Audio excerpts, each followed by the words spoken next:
And you are currently up for the scenes behind the Grand Ad Clash with Ad Clash After Hours, where we take a break and chat about the fun hours before, during, and after the clash.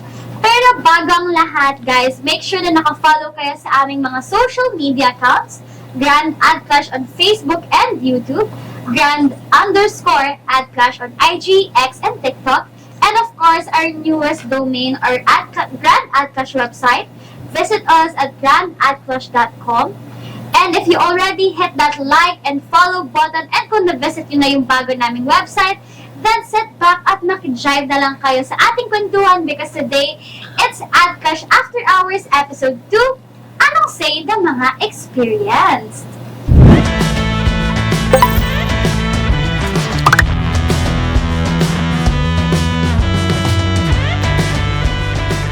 I just want to share, guys, na iba talaga yung aura sa ating studio for today.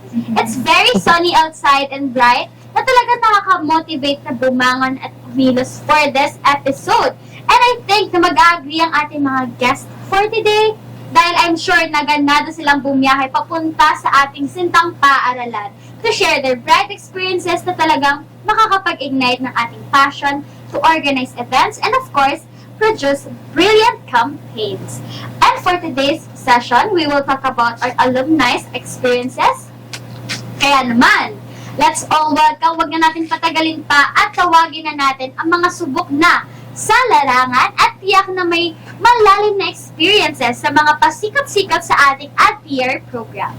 Please welcome Kuya Raf Aduro from Aninag, the 31st Grand Ad Clash 3rd runner-up, and he's also the 30th Grand Ad Clash project head, now an accounts manager at Gigil.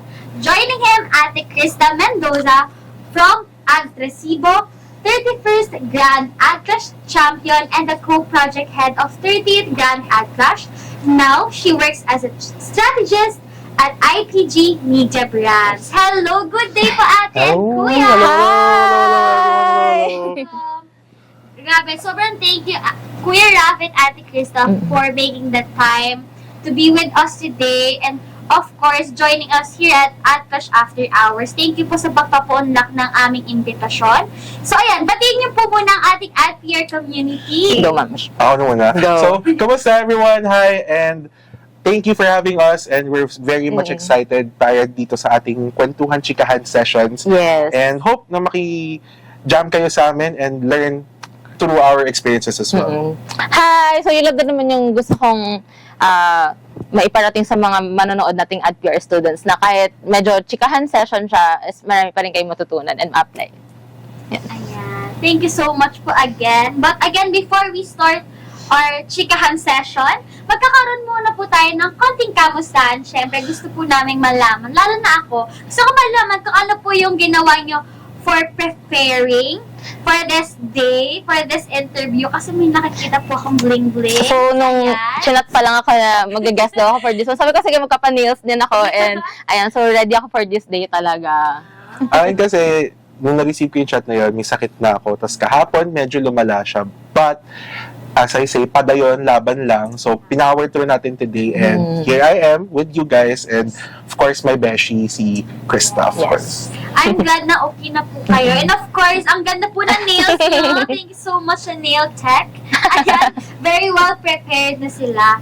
And, ayan, syempre, nandito po tayo ngayon para magchikahan and get to know each other. Or, of course, yung experiences nyo, lalo na kasi, grabe, mga alumni natin, super 2 years pa lang naman. Di ba? Parang, Pero syempre, di ba, na-experience nyo na po yung Grand Ad Clash, tapos, for sure, may mga nagamit kayo sa work ninyo ngayon na gusto din po naming malaman. Syempre, kailangan namin ng tips para sa nalalapit na Grand Ad Clash this year. So, ayan, umpisahan po muna natin kung sa tingin nyo po ba, gaano po kahalaga yung Grand Ad Clash bilang requirement sa program natin, which is AdPR. And ano po yung mga nakikita nyong benefits nito as a learning experience for all of us? I'll start with this na 4 years kayo nandito sa PUP, 4 years yung course natin. So, Grand Ad Clash is gonna be the epitome of it all. So, this is where all of your theoreticals come to work. This is where you get to hear real clients telling you na your work is great, the validation itself, and everything you've worked for the 4 years. Sobrang importante niya kasi dito nyo malalaman yung capacity niyo din right outside the industry. So, parang this is gonna be your training ground once na humarap na kayo sa mga totoong kliyente, sa totoong mga agencies na eto, patikim pa lang to actually. Pero, it's gonna be the best thing na natutunan nyo kasi it's gonna be your foundation sa industry. Yeah. Yun. So, I agree din kay Ralph kasi sa 4 years na yun, parang kumbaga, culmination na siya ng lahat na natutunan mo.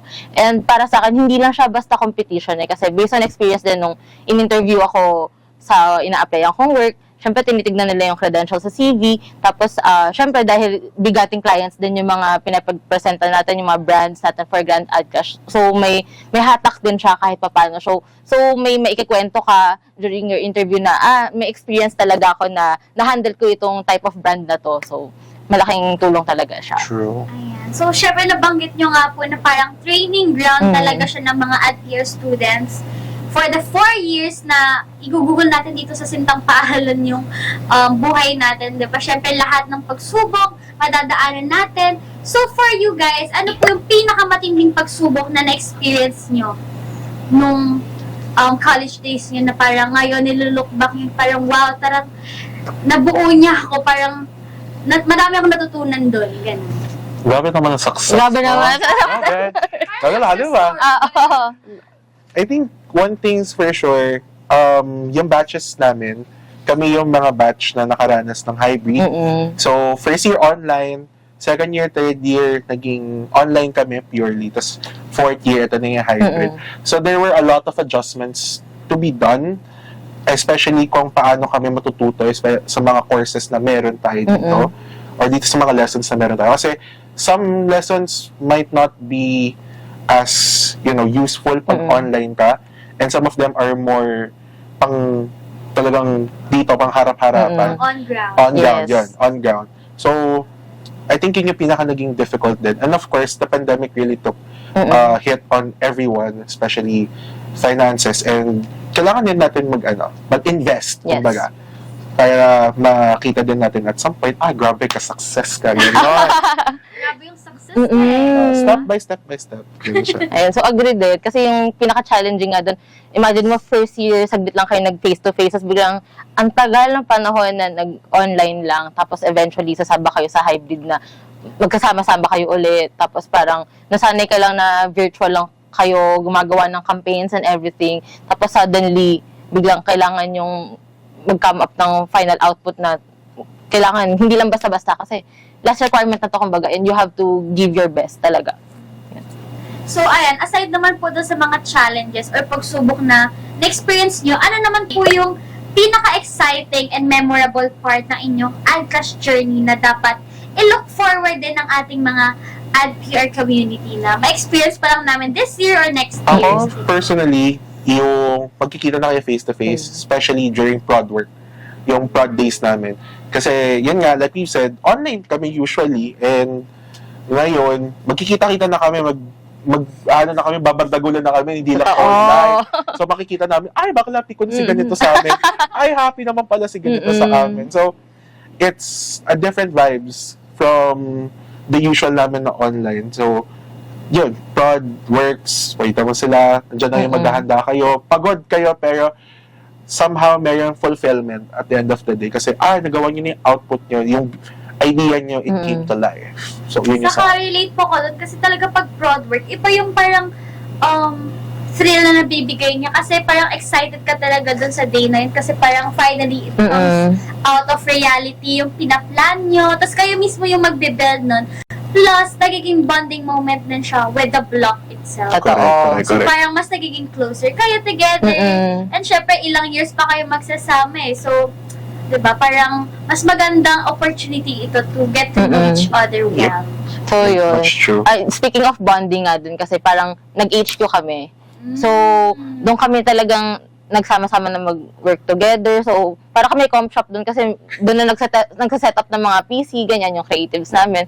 So, parang para sa akin mas productive din and compared sa online talaga na galing pandemic, syempre, hindi mo naman sure kung yung naka-off cam is nakikinig ba talaga or what. And hindi mo ramdam kung may kausap ka ba. At Doon least kasi, yung katabi oo, mo na. face-to-face sa meetings, on the spot, Kakalabitin ng ganun, ano, bakla, oh, gaganon, busy. hoy, gano'n, 2:00, o di kaya, anytime, as in, mas productive kayo and mas nakakapag-work together talaga. So, nung sa HQ po ba, kasi marami ako naririnig, like, nag-rent ng house. Kayo po ba house yun, or unit, or apartment? Tapos ilan po kayo? Kasi isang block eh, di ba? And Usually, then ang sa house, isang, ilan na ang kaya? ang isang block kasi talaga from our end, 40 at the minimum. Pero ngayon sa amin may 50 plus sa batches namin. So, kayo, paano yung nag-estimate nyo? Funny story kasi 40 plus nga kami. So imagine, sobrang struggle din talaga. Kailangan malapit sa school kasi hindi lang naman yung AdClass yung subject natin. So may ibang prof pa rin naman tayo na kailangan pasukan, especially kung kailangan mag face-to-face.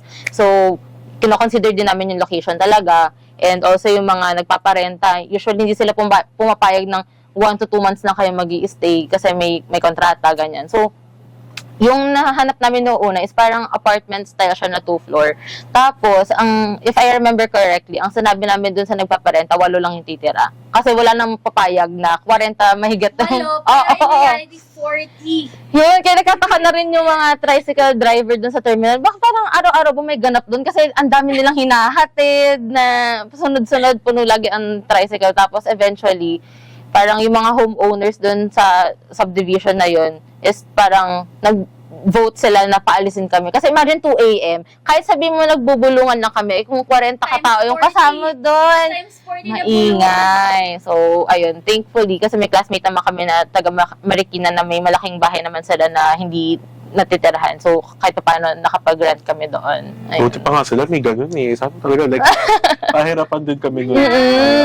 Kasi talaga, legitimately, wala talaga nakakapag-renta ng 1 to 2 months lang. Usually, mahaba yung listing nila for that. Consider mo pa yung kuryente, Yes. wifi, lali wifi, hindi pa yung mawala wifi. Sige, totoo. Ang payment pa, tapos tubig, yung Kuryente, matrikulan nyo. ganyan. Basta, ang daming things to consider besides lang doon sa HQ itself, yung Yes. bahay. Grabe, So, yun. sobrang challenging. Pero, parang kung isipin nyo, parang ang fun din kasi diba isang block kayo magkakasama. Oo. Pero yun nga lang, hassle talaga kasi ang hirap humanap ng place as your HQ. True. Truly. So, ayan. Speaking of, syempre, di ba, may mga nabuo na po kayong winning strategy Ako po. for the flash na na-experience niyo before.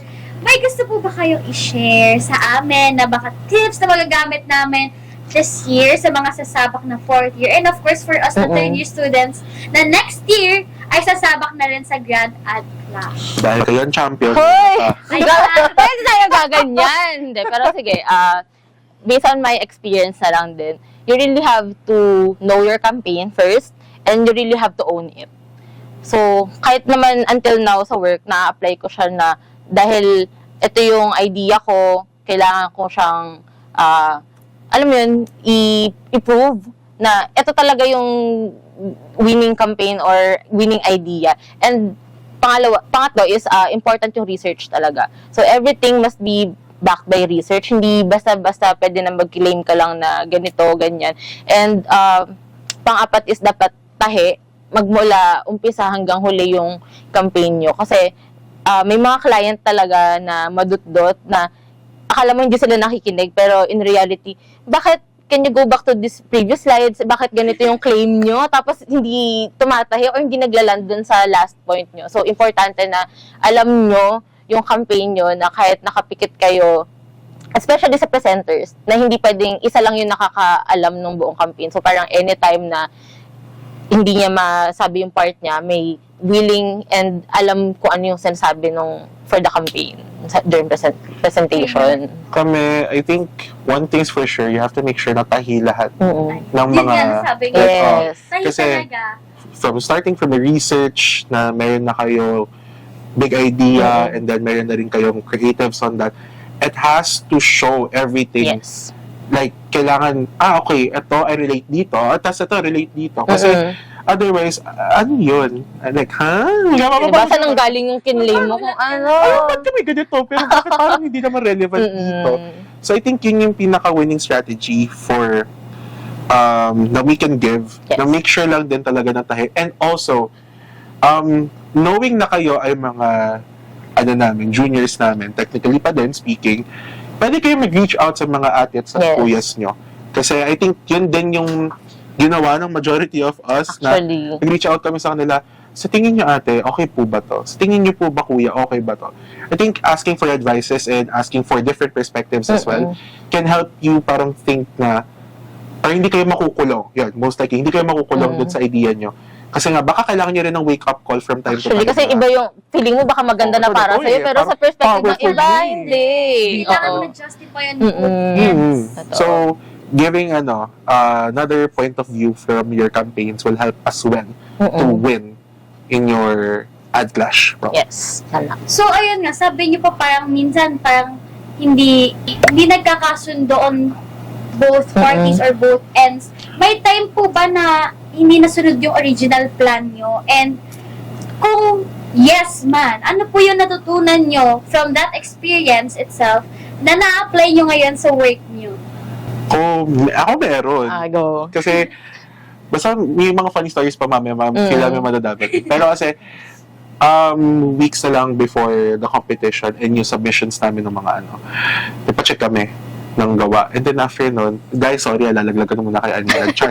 Hindi naman sila lalaglag, pero like, this is the story of it all na we had to redo majority of our campaign. So, isip kami ulit From ng weeks na lang talaga yung deadline namin. Isip kami bago big idea. May babaguhin kami sa KV namin. May babaguhin kami dun sa mga shoot na namin na nauna. So, we had to think smart. Shucks, ano yung masasalvage namin? Ano na lang yung pwede natin magamit dito? Ano ba yung kailangan natin baguhin? Kasi nga, masyado kaming na-stuck din dun sa naging una naming gawa and we didn't really process it better. But something na nadala ko from that is, yun nga, inevitable ang change. So, you gotta adapt better and you gotta learn better throughout the process. So, okay na yun, natuto ka lang na for the first time, nagkamali ka. And sana sa second time, ma-apply mo na yung natutunan mo from the first time na nagkamali ka. Kasi, it just shows na you know how to progress, you know how to build yourself up, especially sa mga gusto mong career na tinatawag. Ayun. So, sa akin naman, kasi pagkakaalala ko, ito yung parang na-mention ni Sir Neo na first time nangyari na hindi aligned na yung gustong big idea na section and gusto ni Sir na big idea. Pero pinaglaban namin as a section na ito talaga yung winning big idea for us and it is backed by research and everything. So, pinanghawakan lang namin yun and sabi nga, own your campaign. So, pinaglaban namin until the end yun and nananalo naman. Ayun. Well-deserved naman kasi all hard work pays off talaga. Pero syempre, hindi naman always nananalo. I know nananalo po kayo and kayo din as well. Pero I know at some point may mga parang may mga nagawa kayong campaigns either for midterms or final requirements. Kasi syempre hindi lang naman po sa Grand Ad kasi natapos ang mga That's campaigns natin. Sobrang dami nating ginawa. Or gagawin pa lang for us, diba? Ano po yung parang naturo sa inyo ng mga pagkapanalo, you would say, or pagkatalo about sa teamwork nyo as a block? I think constant talaga yung communication. Yes. Parang that's the winning key for every campaigns we do. Students tayo, pero alam ko na medyo tayo dyan medyo may All around, tayo ganon. sa comms Pero I think yun yung pagiging kailangan natin practice it by all means. Kasi with comms, you get to say what you have to say. Minsan, yun nga lang kailangan din i-filter out. Pero majority of the times, it will help yung team mo to know your perspective and actually malay mo, yung perspective mo pala, yung magdadala sa inyo throughout the end.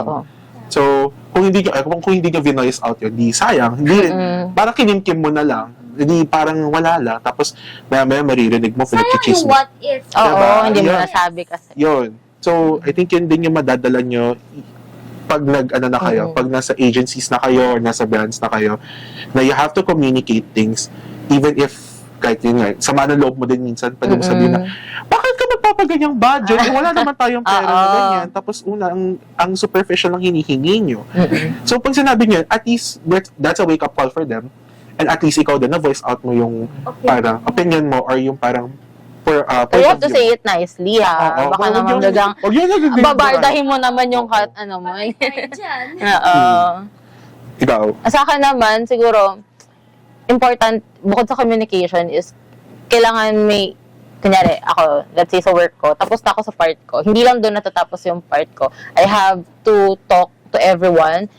Kasi team kayo eh, isang team lang kayo. Hindi na naman ako lang to, hindi lang kanya lang yan. So parang, para na rin masabi natin na tahi talaga until the end, yung mismo campaign na ginagawa natin. Kailangan natin alamin din kung ano yung trabaho nila, let's say sa creatives, aligned ba doon sa sinasabi ng audience or based sa research natin, aligned ba in everything. So kailangan mapag-usapan talaga and you have to work closely with your teammates. Yan. I see. Ay, nagigets ko naman po yung pino-point out nyo. Kasi minsan talaga parang, kahit ako din parang nahihiya din ako at some point na mag-voice out. Kasi parang now-overthink ko pa, baka mali naman ako. Pero yung what ifs kasi at the end of the day, nandun pa rin siya. So, kumbaga parang ma-reject man siya or ma-approve nila yung opinion mo or para ma-wake up man sila na, oy, oo nga, ganun, or mababaliwala. At least nasabi mo talaga yung for you, ano yung tingin mo mas makakabuti for your campaign and all, diba? And like to add, ito lang din ha, something na I've learned,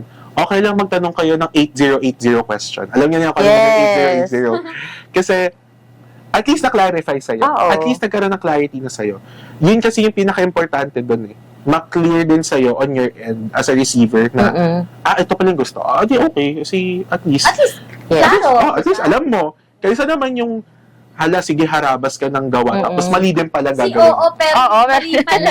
Tapos, ganun ka lang. Tapos mamaya, ganun ka lang. Ay, mali pala. Ganon. So, ayan. Tsaka walang pangit na idea. Usually kasi yung pinaka-unexpected na idea, parang, oo nga, may pwede pa tayo makuha doon. So parang, tips lang din, ibato nyo lang whatever it is na idea na meron kayo kasi may makukuha at may makukuha tayo dyan. True. Ayan. Thank you so much po sa mga sharings ninyo, sa mga experiences. And of course, I know na marami kaming natutunan from all of it kasi ako marami po talaga ako natutunan. And I hope you guys marami din kayo natutunan sa mga nakikinig at nanonood man ngayon. But again, it's time naman na alamin natin kung ano-ano yung mga naging experience nila sa Ad Clash or Grand Ad Clash through a game called Never Have I Ever.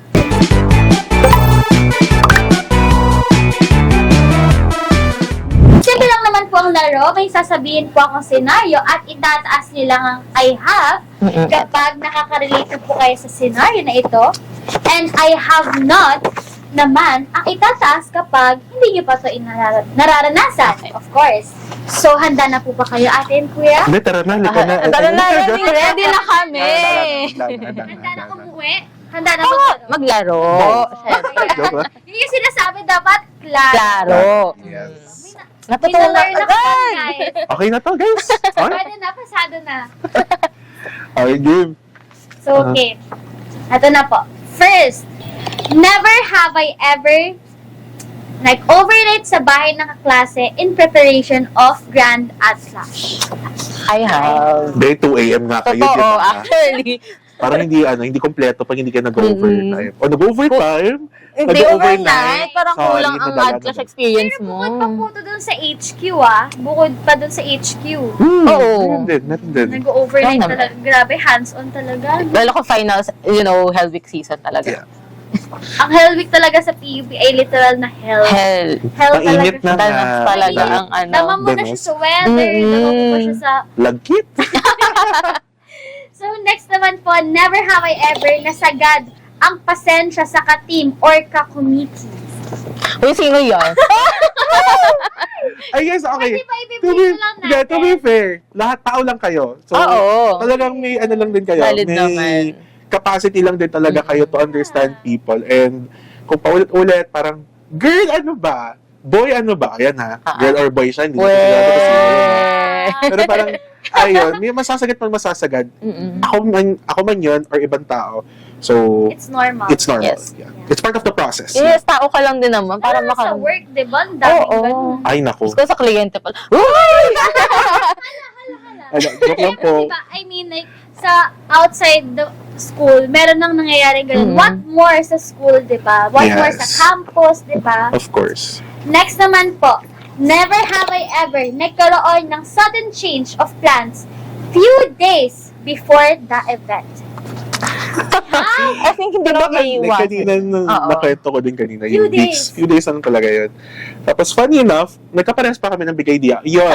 Yun yung plot twist ng 30th Grand Yes. Alliance. Noong nag-present kami, Presentation parehas na kami. nalaman. Oh, Pero kasi wala hindi kami- talaga nalalaman As in, wala. Wala. Kasi we mind our own business. Hindi naman kami ganun ka-competitive Oh, to hindi kami ganun ka-competitive to a point na sisilipan namin isa hindi. Oo. Pero yun, nagkakagulatan lang.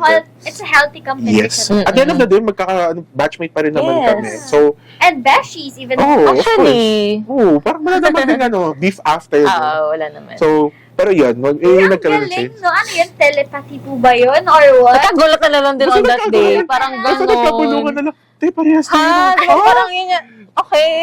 O sige, panindigan na natin. Oo. Nandito na tayo eh. Ito Ayun. na, prepared na tayo. Oh. eh. So, next naman po. Never have I ever mas naging solid ang samahan ng block after the grand ad clash. I think Doon yes naman. naman for everyone. Doon mo makikilala talaga yung ugali ng bawat isa kung paano kayo makakapag-adjust. True ups and Yes. downs. True. Never have I ever mas naging close sa grand ad clash advisor because of the event. I have na. Ayun. I mean, yung mga naging advisors din namin, para naging parents din namin sila throughout the process.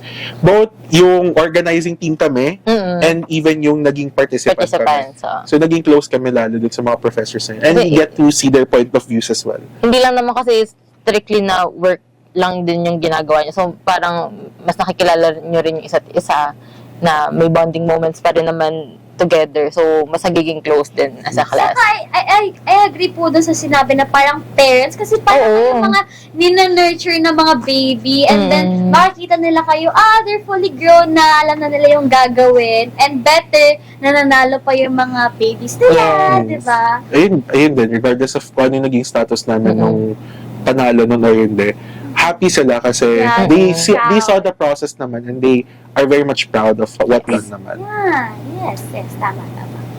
Next naman po, never have I ever nagkaroon ng tension between blockmates during the presentation. Presentation Presentation talaga. or yung Or the whole during- Or process na. preparation. Preparation. preparation. Sige, preparation na lang. Hindi tayo gaganyan. Hello. Hindi naman may iwasan habol. yun. I think yun nga, it's inevitable during It's normal. it's very much normal. Kasi nga, syempre, nag-ano pa kayo, nagbabatuan pa kayo ng Oo. mga ideas eh. So, your idea may not sit well with me and my idea will not sit well with you. So, Tsaka first time yun magkakasama talaga na, oo, ano, na as in diba? talagang bongga-bongga magkakasama at Oo. magkakakita-kita kayo. Kaya, okay lang. Normal, yeah. Normal. So, ayan. From the preparation itself, never have I ever, after naman tayo, nagkaroon ng block salo-salo or outing after TBH, the hindi ko na event. matandaan na. Hindi ko na matandaan. I think, I think- nagsalo-salo naman kami nun o kasama yung advisor namin. I think, syempre, parang after all the hard work, deserve din naman mag-celebrate. Ito. Never have I ever nagkaroon ng close relationship with the client after the event. I think, hindi ako to personally, pero I think meron kami. Hindi siya client eh, pero yung judge. Isa sa judge kasi yung nag-offer sa amin na parang mag-apply kami sa kanila. Oh. Ayun. Ako naman, yung isa naming presenter, working na with that client ngayon. So, kung ayoko din i-shoutout, bago na naman natin yung pangalan nila. Pero yeah, nagwo-work na siya dun sa So, client meron na namin. talagang relationship Mm-mm. of some sort. Ano talaga siya, Grand Atlas can be your grounds then to be discovered. Actually, Kaya yung mga takot dyan mag-presenter, huwag kayong matakot kasi chance nyo na yun para mag-shine pala. Ayan, narinig niyo yan, guys, ha? And of course, that is it for our Never Have I Ever segment. Thank you so much yay! sa pagsagot po ng ating mga questions. Pero, may pahabol na tanong pa po ako sa inyo bago tayo magbabay sa kanilang lahat. Ang tanong ng bayan ay, ano yung one tip lang na maibibigay niyo po sa mga ATR students natin na nanonood ngayon? Ikaw muna, ma'am. padayon. Laban lang. It's tough, and it will get tougher pa at the future once you're outside of the industry na, or once you're inside the industry by all means. Pero I believe perseverance lang din talaga, tiis, and if talagang passion nyo to, it will be your driving force to go beyond the distance na. So laban lang, and of course, please, if you feel that you're tired na, if you feel like hindi mo na kaya, always seek help with your friends, your partners, or your family. But also, if may mga kalala kayong alums, reach out din kayo sa amin. We're very much open to hearing you out and help you throughout this process. So, yun yung sa akin. Sa akin naman siguro, okay lang ma-burnout. So, pagka na-feel nyo rin yung time na yun, na kahit gaano nyo kagusto yung ginagawa nyo, eventually, para mapapa-question kayo sa sarili nyo, para dito ba talaga ako? Pero always go back. So, bakit kayo nagsimula? And bakit nyo talaga ginagawa? Para saan nyo ba talaga ginagawa yung pangarap nyo? So, okay lang na manggambala ng iba, sabi nga ni Idol Rafi. Na, kahit sa mga alums, actually, malaking help yun. So, to gain perspective din sa iba. So, tulungan naman tayo dito. So, okay lang nagambalain nyo lahat. Kakilala nyo, matulungan na kayo. Yun lang. Thank you so much, Ate Krista and Kuya Raf, for this very warm insights and fruitful words. At sa pagpapa-unlock po sa aming invitation sa inyo. Our Thank pleasure. you so much. Yes. And of course, for gracing our At Clash After Hours episode 2 on sharing your experiences. Ayan, thank you so much. Thank you. Yay! Yay! Ayan, thank you rin of course ating mga at-tier sidekicks sa pakikinig at panonood for today's video. Hindi malate sa mga Grand At Clash happenings, again, please do follow our social media accounts, Grand At Clash on Facebook and YouTube, Grand_At_Clash on IG, X, and TikTok, and of course, our new website, grandatclash.com. And this has been Junaiga, your host for At Clash After Hours. See you on our next episode.